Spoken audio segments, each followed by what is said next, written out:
numa conferência realizada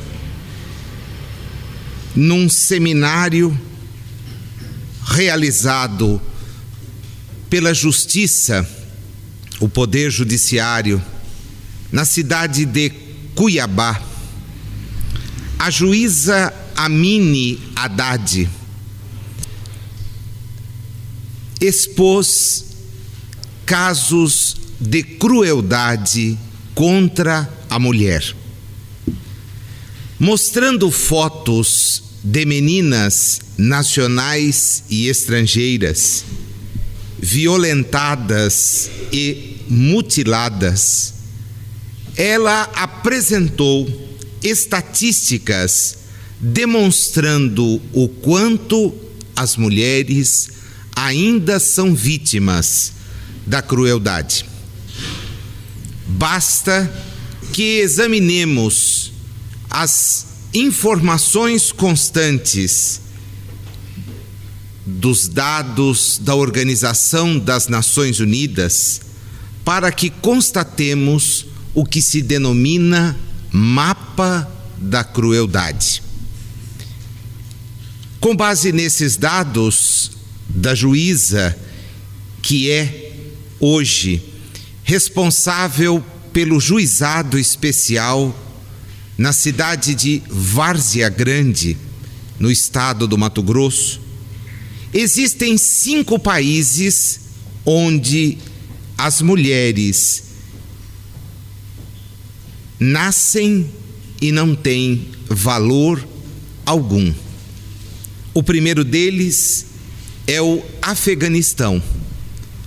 A mulher lá não tem acesso a escolas, a emprego e a qualquer espécie de direito humano.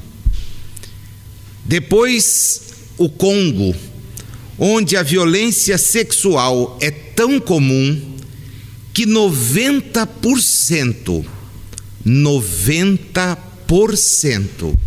da população feminina é alvo de estupro.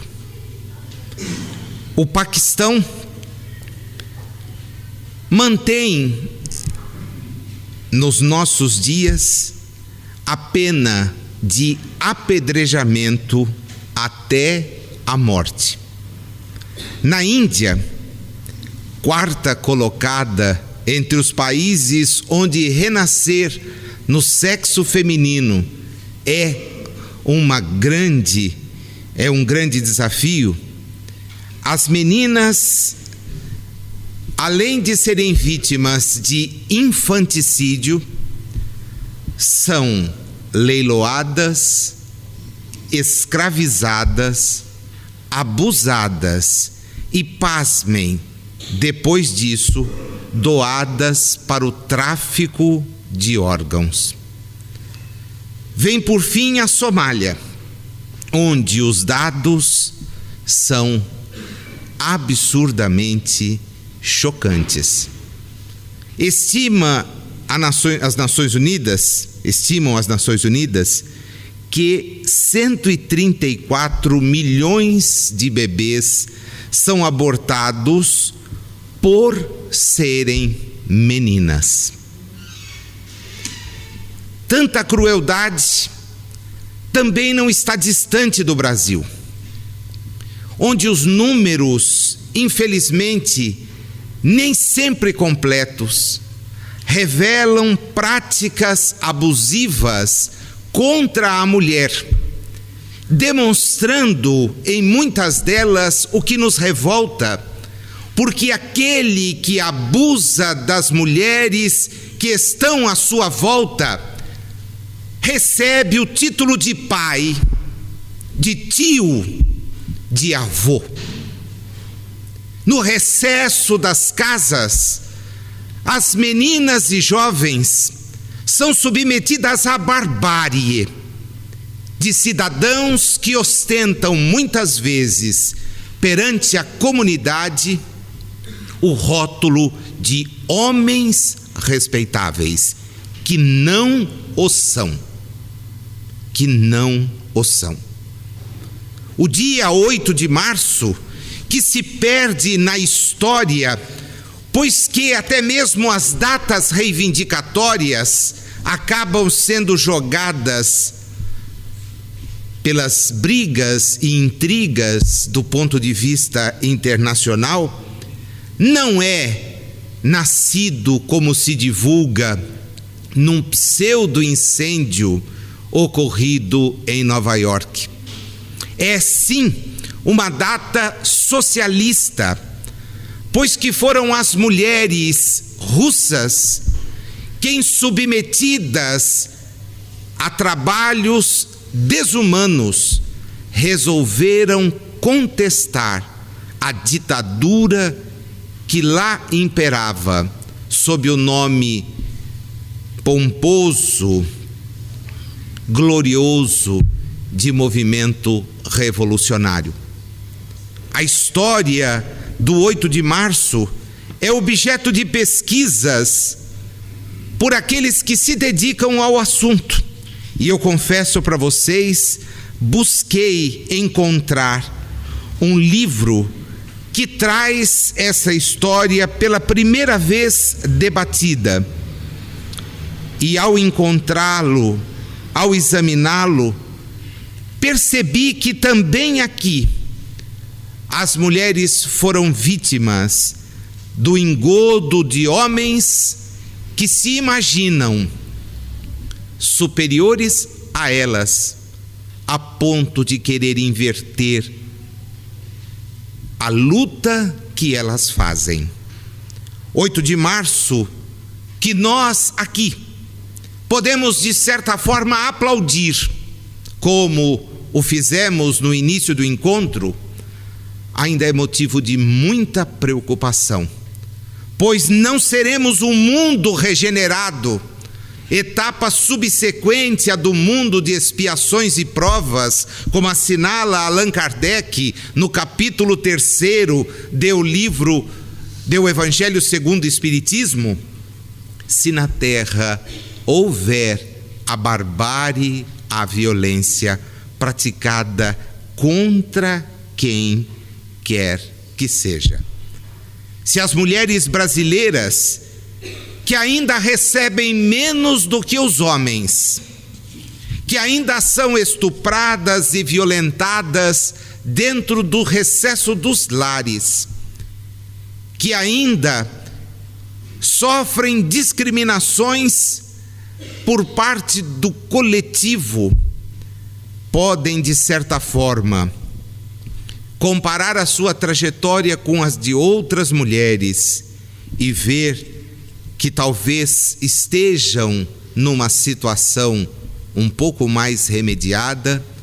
É importante que jamais deixemos de buscar eliminar qualquer espécie de discriminação. O espírito reencarnado ocupa corpos de acordo com a natureza do mundo a que está vinculado.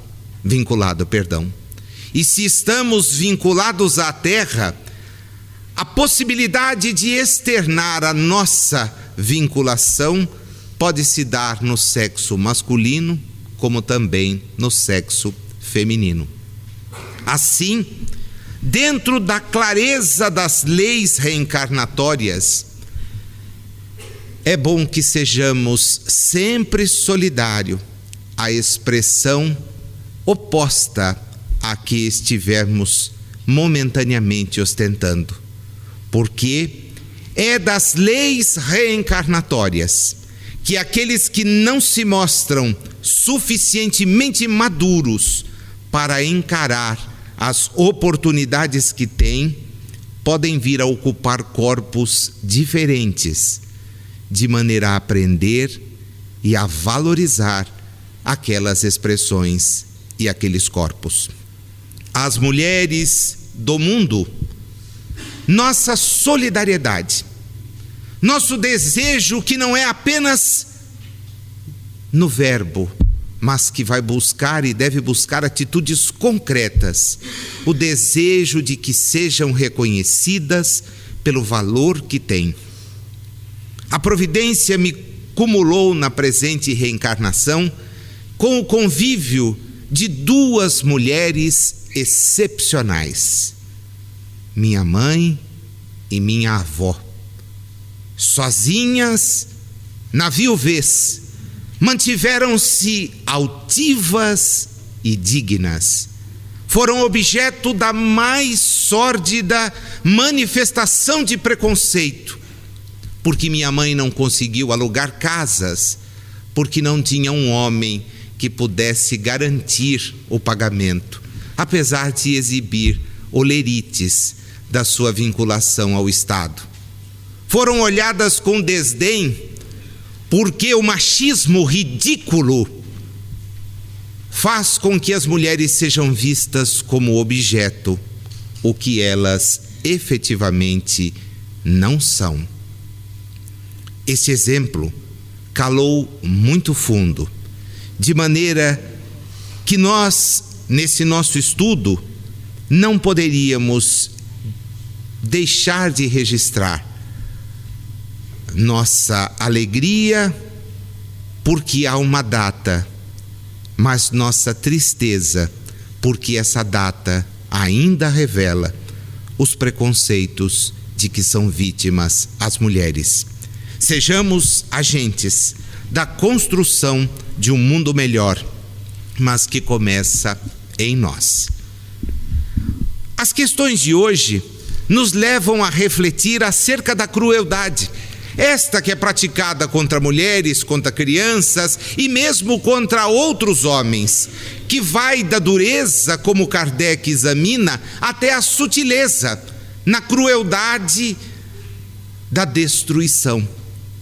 Kardec pergunta aos espíritos na questão de número 752, poder-se-á ligar o sentimento de crueldade ao instinto de destruição? E os espíritos lhe respondem: é o espírito de destruição no que tem de pior. Porquanto, se algumas vezes, e nós temos visto isso em nosso estudo, a destruição é necessária, com a crueldade jamais se dá o mesmo. A crueldade, meus amigos, resulta da natureza má, da natureza que exterioriza ainda um distanciamento imenso da completa, embora relativa pelo estágio evolutivo que temos, compreensão da nossa natureza, da nossa real situação enquanto espíritos reencarnados. Por que razão, então, pergunta Kardec, a crueldade forma o caráter predominante dos povos primitivos? E a partir desta questão, enquanto perdurar o estudo, que vai até a 756, nós veremos que o interlocutor de Kardec, o tempo todo, vai tentar enquadrar as suas visões. Ele vai chamar povos primitivos no primeiro momento e o espírito vai ajustá-lo. Depois ele vai tentar generalizar e o espírito de novo vai trazê-lo à noção da visão que eles, espíritos, detêm. E nós devemos entender estas posições do codificador como as posições a que um espírito da sua envergadura também estava sujeito em face da reencarnação.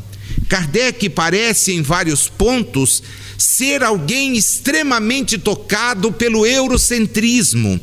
Esta visão que foi disseminada em relação aos outros povos, muitas vezes submetidos à colonização, de que a Europa é ela mesma e somente o centro do mundo e da cultura.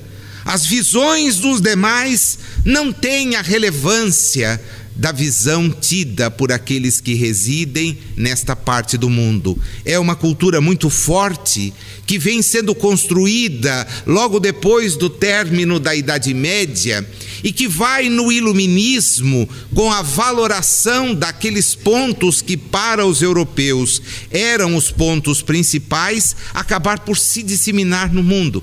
As outras culturas serão vistas como primitivas, rudimentares, sempre quando confrontadas com a cultura europeia. Mais tarde, com a emancipação dos Estados Unidos da América, haverá uma divisão desta importância, mas é ainda uma divisão que considera a existência de um primeiro mundo localizado no hemisfério norte, daquilo que se convencionou do ponto de vista geográfico entender ser a divisão da Terra. Tudo muito relativo. E o Espírito, quando vai responder a Kardec sobre isto, diz: olha, você que chama esses povos de primitivo. Na verdade, são espíritos que ainda fazem com que a matéria seja mais importante. E como veremos, esta questão de ter a matéria acima dos interesses espirituais é a tônica do espírito que está na Terra, que valoriza excessivamente o ter, que não se preocupa com o ser, que dá mais importância aos artigos que adquire, à maneira como se apresenta, aos títulos que possui, esquecendo-se de que estamos reencarnados com outros propósitos. E a ilusão do mundo não passa mesmo de uma ilusão. Mas, respondem eles, espíritos assim se entregam aos instintos do bruto, e como não experimentam outras necessidades além das da vida do corpo, só da conservação pessoal cogitam, e é o que os torna, em geral, cruéis, porque querem o máximo na satisfação do próprio corpo. Agem como o bruto, que luta pelo alimento quando disputa com o outro, luta pelo espaço para preservar o seu domínio. É ainda o espírito nas suas primeiras romagens evolutivas, estagiando num mundo onde a média dos espíritos que estão aí se posiciona. Demais, os povos de imperfeito desenvolvimento se conservam sob o império de espíritos também imperfeitos, que lhes são simpáticos, até que povos mais adiantados venham destruir ou enfraquecer essa influência. Só esta questão, meus amigos, poderia nos demandar aqui, ou nos autorizar a um estudo de uma manhã toda. Porque vamos perceber na construção do raciocínio inúmeras informações que nos permitem entender, porque longe está do domínio do estudo espírita afastar a influência da realidade espiritual sobre os que nos encontramos reencarnados. A nossa maneira de pensar, a nossa maneira de ver as coisas faz com que mantenhamos sintonia permanente com entidades que, livres da reencarnação, porque momentaneamente situadas na esfera, na realidade espiritual, elas mantêm estreita sintonia conosco, criando liames que vão permitir que ideias como esta, de que ser cruel é a regra, ser tirano é a melhor coisa possível, faz com que predomine entre todos nós manifestações tão incríveis à primeira vista de serem constatadas como aquelas que aqui enunciamos. E às vezes a crueldade sai da linha da violência do ponto de vista físico para a violência do ponto de vista extrafísico, né?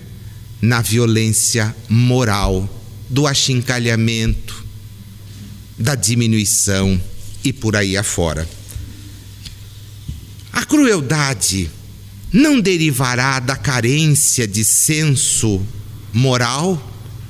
Na 754, Kardec então tenta entender, e o Espírito de novo volta a pontuar uma correção.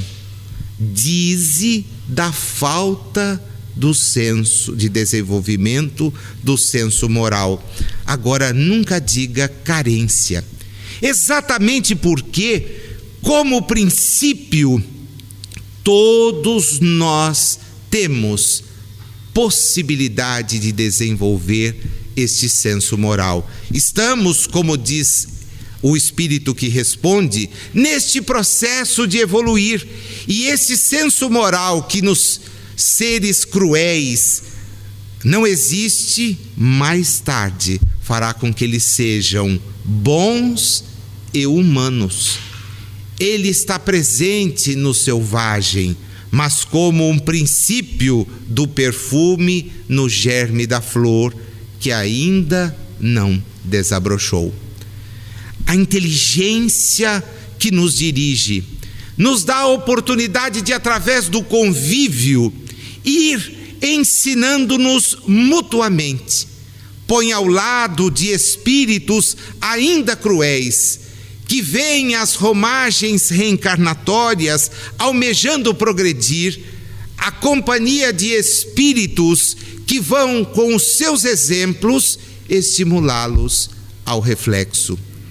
Na tarde de ontem, estudando o livro Libertação, aqueles que conosco se encontravam reunidos ficaram de certa forma surpresos com uma advertência ofertada por Sidônio, um espírito que acolhe André Luiz e que lhe permite realizar uma diligência ao lado de alguém detentor de faculdades mediúnicas fantásticas, mas que, voltando ao dia a dia, experimentava sentimentos extremamente difíceis de serem administrados.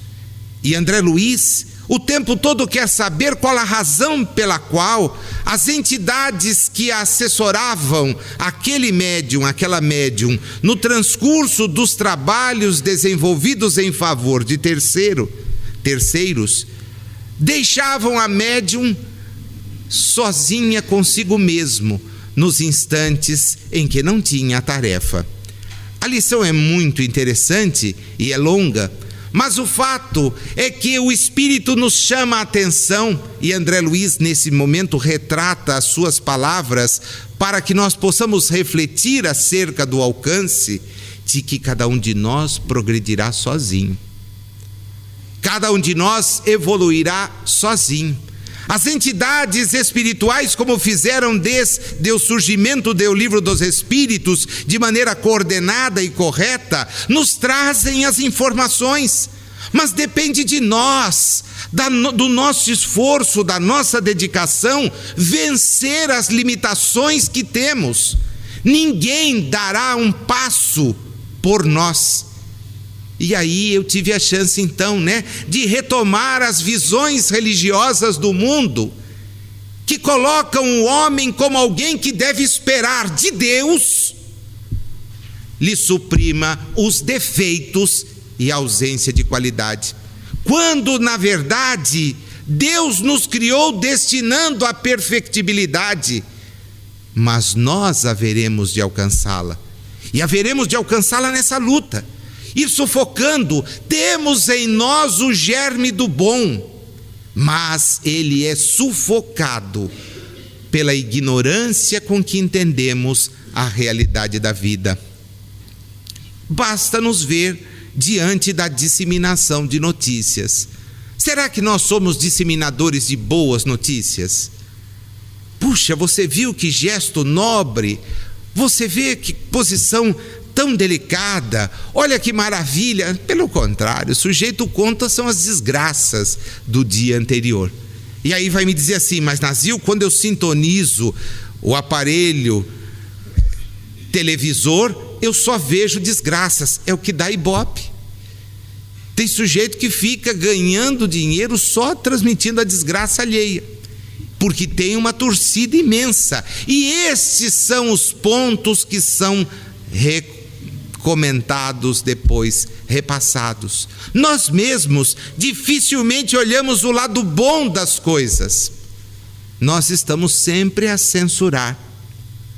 Nos comentários que faz, Kardec diz: esse estado rudimentar, latente, todas as faculdades estão nele presentes, desenvolvem-se conforme lhes sejam mais ou menos favoráveis as circunstâncias. O desenvolvimento excessivo de umas detém ou neutraliza o das outras. A sobreexcitação dos instintos materiais abafa o senso moral, se é que se pode assim dizer. Agora, quando o senso moral prevalecer, essas faculdades puramente animais cessarão. É uma questão de esforço, uma questão de consciência, uma questão de avanço. Porque muitas vezes, embora polidos pela educação, somos capazes de atos terríveis. Vou voltar aqui à palestra da doutora Amine Haddad, lá no Congresso, no Seminário Mato Grossense de Violência contra a Mulher. Uma das debatedoras, a delegada Liliane de Souza Santos Murata Costa, trouxe o seguinte caso: conversei com um senhor que abusou de várias crianças de 8 e 9 anos, que eram suas vizinhas. Apesar de não ter criança em casa, ele mantinha brinquedos e computador para atrair as suas vítimas. A história também de um pai que estuprou a própria filha e, quando questionado sobre a razão pela qual ele adotara aquele gesto de barbaridade, ele simplesmente respondeu: se eu não fizesse aquilo, outro faria. Então, antes que outro fizesse, eu mesmo fiz. O mais triste é que nenhum estudo de psicologia mostra que homens que violentam mulheres e crianças tenham deficiência de natureza intelectiva. São homens frios, cruéis, que agem à maneira do bruto. Permanecerão assim sempre? Evidentemente que não. Mas a sociedade não pode aceitar que tais práticas fiquem sem censura, sob pena de não evoluirmos. Como dizia o Espírito a duas respostas anteriores, é necessário que de práticas mais adiantadas venham destruir ou enfraquecer estas posturas. Como pode dar-se que no seio da mais adiantada civilização se encontrem seres às vezes tão cruéis quanto os selvagens? Ora, o Espírito diz para Kardec: dá uma olhada numa árvore cheia de bons frutos. Você não vai encontrar ali frutos que não vingam, que são verdadeiros abortos. São pessoas que tentam, porque precisam avançar, conviver ao lado da civilização, de povos e de pessoas um pouco melhores, de maneira que também eles possam avançar. Em O Livro dos Espíritos, Na questão de número 272, nós já tivemos a oportunidade de ver essa temática. Pode dar-se que espíritos vindos de um mundo inferior à Terra, ou de um povo muito atrasado, como os que praticam o canibalismo, nasça no meio de povos civilizados? Claro. E alguns adverte o Espírito, que se extraviam, querem dar o passo maior do que a perna, como ensinava a minha avó. A tendência é cair, ficar deslocado, fora do meio. E esses espíritos, pouco importa a idade, com que a idade espiritual lhes habilita a estar no mundo de expiação e provas, mas se espera que o mundo de expiação e provas, dotado de instrumentos como o nosso, já tenha conseguido eliminar certas práticas que são efetivamente práticas doentias, práticas que não ajudam a entender as coisas.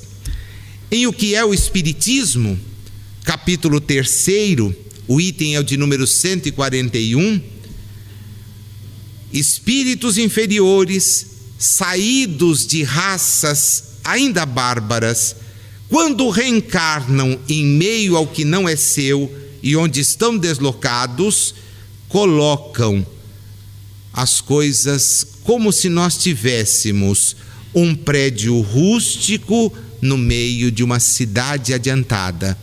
Chocam pela impressão que causam. Aí Kardec então aduz: não é possível admitir-se, sem negar a Deus, os atributos de bondade e justiça que a alma do criminoso eventualmente tenha. O problema é que ele ainda não conseguiu potencializar este germe que traz consigo. Na questão 756, a última deste módulo, depois nós vamos para outro módulo e vai dar tempo. A sociedade dos homens de bem se verá algum dia expurgada dos seres malfazejos? E aí Kardec então demonstra esse eurocentrismo, né? A sociedade dos homens de bem parece aquela que nós integramos, mas na verdade nós estamos longe ainda de poder ser considerados bons. Estou dizendo isso de mim, tá bom? Não vai ficar aí preocupado, de repente o sujeito vai ficar com raiva minha, fala: eu sou um homem de bem. Parabéns, tá? Quando a gente chegar no exame dos pontos do homem de bem, a gente volta a falar sobre isso. Vai ter uma hora aí que a gente vai sentar e conversar sobre esse assunto. A humanidade progride. Esses homens em que o instinto do mal domina e que se acham deslocados entre os outros, vão desaparecer gradualmente, como o mau grão se separa do bom quando é joeirado. Mas desaparecerão, diz Kardec, diz o Espírito, para renascer sob outros invólucros. E aí então está a justiça da reencarnação. Aqueles que hoje abusam terão a chance de, em outros corpos, voltar a demonstrar que amadureceram. Dentro desse contexto da lei de destruição, e a crueldade aí pesa para chuchu, aparece uma sutileza de crueldade. A página relativa ao duelo. Vamos nos situar, né? Porque quando se fala em duelo, lembro-me de uma entrevista que alguém fez com o Chico e que questionou exatamente isto. Chico, o Livro dos Espíritos está superado, não está? E ele olhou, né? Como que surpreso, como superado? Imagina que eu encontrei no Livro dos Espíritos questões sobre duelo, e nós não praticamos mais o duelo. É porque o sujeito nunca imaginou, né, que o duelo saiu da forma física esta que era uma demonstração de civilidade, e passou a ser, por exemplo, desenvolvido na forma, vou usar aqui a expressão, né, que talvez choque, mas na forma organizacional. Tem gente que duela por posição de mando, duela com o outro para ser o destaque desta ou daquela coisa, e às vezes joga sujo, né? O duelo, disse o Chico, efetivamente é uma página da época, mas Kardec jamais pode ser superado, pode ser considerado superado. E por quê? Perguntou aquele que o entrevistava. Porque antes de nós dizermos que ele está superado, nós deveríamos viver aquilo que ele recomendou e escrever. Quando conseguirmos fazer isto, bem, aí podemos dizer que ele ficou superado. O duelo, vocês sabem, é aquela prática sutil, né? Às vezes até pela disputa da honra de uma mulher. Curiosamente, né, a data permite então esta ligação. Quero ficar com a sua esposa, mas ela já tem um marido. Vamos ver se ela tem depois do duelo. E aí o sujeito ia lá, duelava, e um dos dois ficava com a mulher, como se fosse mesmo um objeto, né? Imagine duelar e depois levar a mulher embora. Olha, agora eu sou o dono do coração e dos acessórios, e leva embora para casa, né? Uma prática absurda. Eu tenho a impressão que bom, não vou falar nisso, deixa pra lá. Ia falar uma bobagem. Aqui já me interromperam, corta essa parte e vai direto na questão. É bom ter o contra-regra aqui, né? Deixa lá. 757. Pode-se considerar o duelo como um caso de legítima defesa, né? A tal da legítima defesa da honra, né? Me senti ofendido, então vamos lá fora duelar. Eu acho que a gente nem precisaria imaginar que a resposta fosse diferente, né? Não. Os espíritos são categóricos, é um assassínio, é um costume absurdo, digno de bárbaro. E aí perguntam, afirmam, como a civilização mais adiantada, mais moral, uma prática dessa vai desaparecer, é uma coisa ridícula. Duelar, né? Espero que aqui ninguém nem faça isso. No trânsito, né? Desce aí para você ver como é que é me fechar. Quer jogar o lixo aqui? Joga, você vai ver o que eu faço com ele e com você. Coisas assim, educadas entre vizinhos, entre pessoas que até ostentam alguma importância social, né? Espero que não esteja aqui só viajando, né? Pensando em hipóteses que não são praticadas o dia a dia. Ou sabe com quem está falando, vamos lá fora que eu te digo, espera na saída que eu te mostro quem eu sou, tá olhando por quê, essas coisinhas que a gente quase não ouve, né? É mesmo lembrança da época da minha avó. Eu volto lá na época da vovó e lembro disso, né? Oxe, essa era coisa que a avó ouvia, eu nunca ouvi isto, né? Deixa pra lá. O duelo é alguma coisa que se deve estimular? Evidentemente que não, sob nenhuma espécie, sob nenhuma justificativa.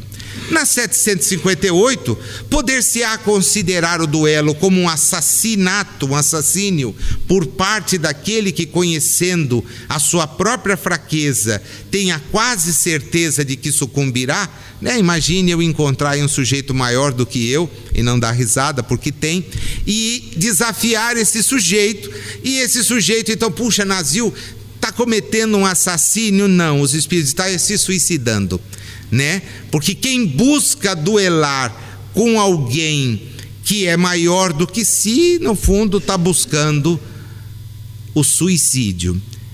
Agrega Kardec então uma pergunta: e quando as probabilidades são as mesmas para ambos? Encontro alguém do meu tamanho, né, da mesma largura, e vamos lá, vamos partir para um duelo. O que é? Assassínio ou suicídio? Kardec diz um e outro.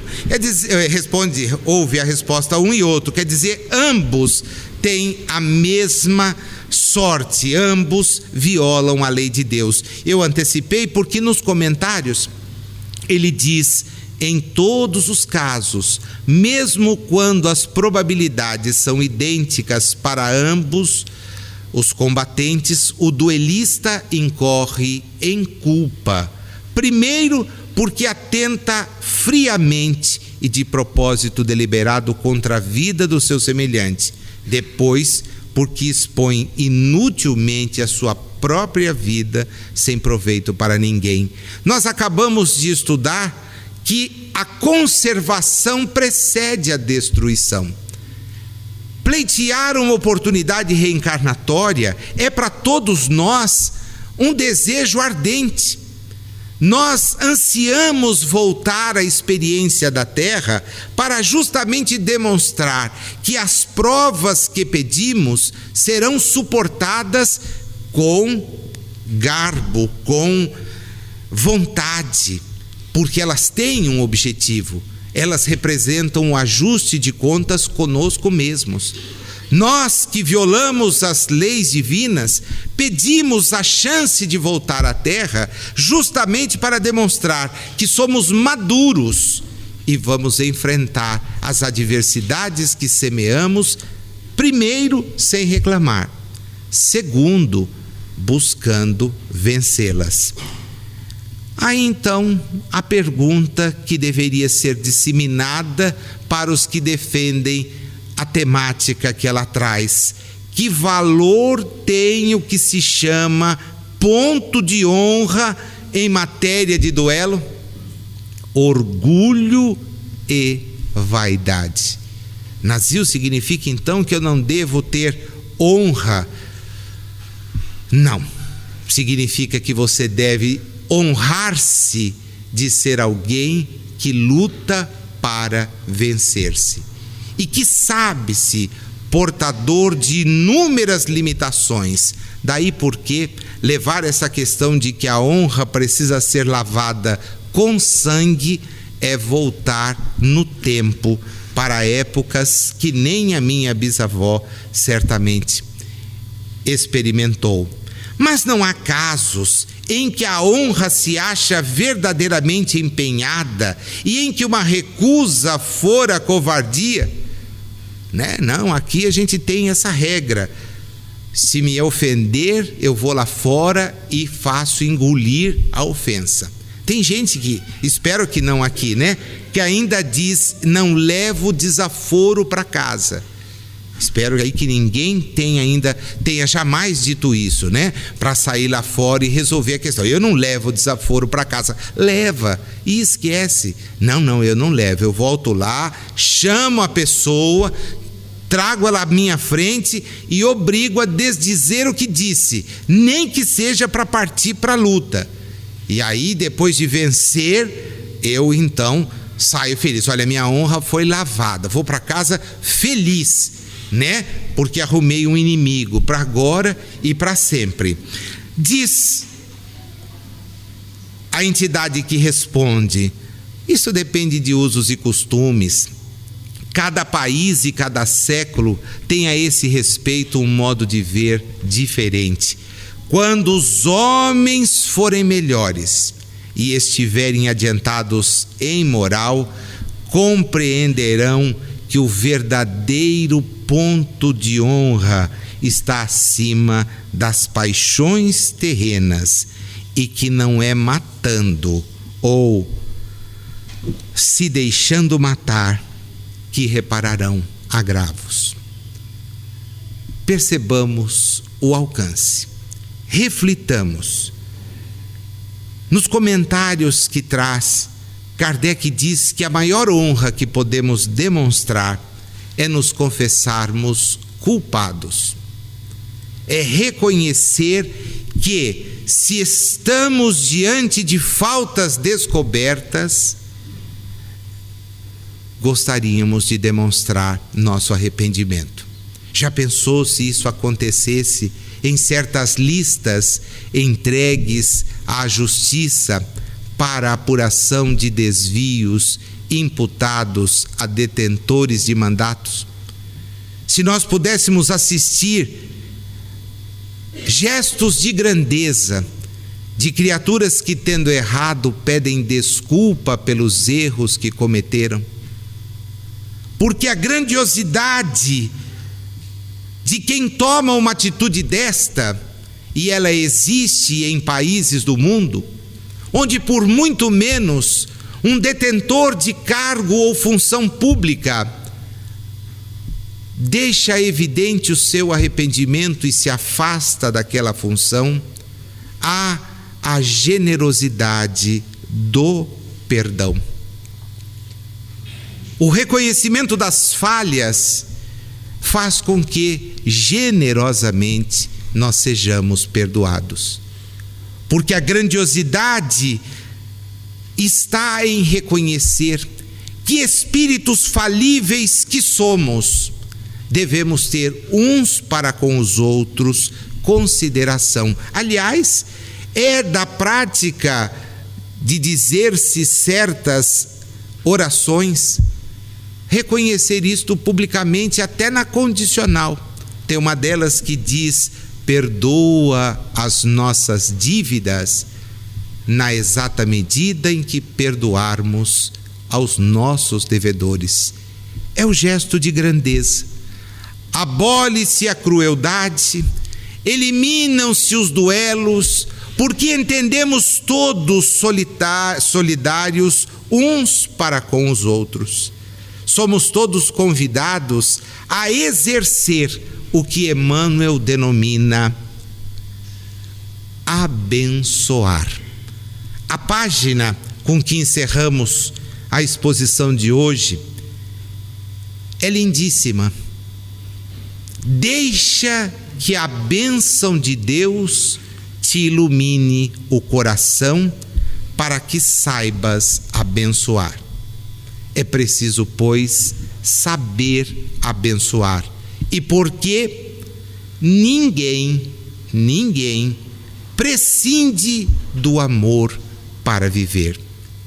E a partir daí, ele faz uma sequência de situações para as quais ele recomenda uma única postura. A da crueldade? A do desafio? Não. A do perdão, a da compreensão. Usando as palavras abençoa e passa, ele nos recomenda o seguinte: observa os que marcham desdenhosos, ignorando-te a presença, habituados à convicção de que o ouro pode comprar a felicidade. O ouro pode comprar. São os homens do ter, aqueles que imaginam que as contas bancárias, os cartões apresentados numa carteira recheada, é suficiente para lhes trazer a felicidade. Diante de criaturas que se acham acima das outras, a postura do espírita deve ser abençoar e passar. Ninguém conhece o rochedo em que o barco da ilusão lhes infligirá o derradeiro travo da angústia. Vês inquieto os que se desmandam no poder. Abençoa-os e passa, porque muitos deles simplesmente arrastam paixões que os arrastarão para o gelo do ostracismo e para a cinza do esquecimento. Contemplas espantado os que são portadores de títulos preciosos e exigem dos outros considerações e tributos especiais. Abençoa-os e passa. O tempo cobrar-lhes-á aflitivo imposto da alma pelas distinções que lhes conferiu. Ouves triste os que injuriam e amaldiçoam. Abençoa-os e passa. São eles tão infelizes, mas tão infelizes que ainda não podem assinalar as próprias fraquezas. Fitas, admirado, os que fazem tábua rasa dos mais altos deveres para desfrutarem prazeres loucos, enquanto a vitalidade lhes robustece o corpo jovem. Qual a postura, abençoa-os e passa. Amanhã surgirão acordados em mais elevado nível de entendimento. Se alguém te fere, abençoa. E se esse mesmo alguém volta a ferir-te, abençoa outra vez. Nunca, nunca te prevaleças da crueldade para mostrar a justiça, porque a justiça integral não é a humana, é a de Deus, e todos a conheceremos. Se teu filho é rebelde e insensato, abençoa, porque teu filho viverá. Se teus pais são irresponsáveis e desumanos, abençoa os teus pais, porque os teus pais viverão. Se o teu companheiro aparece ingrato e desleal, abençoa-o, porque continuará ele vinculado à existência.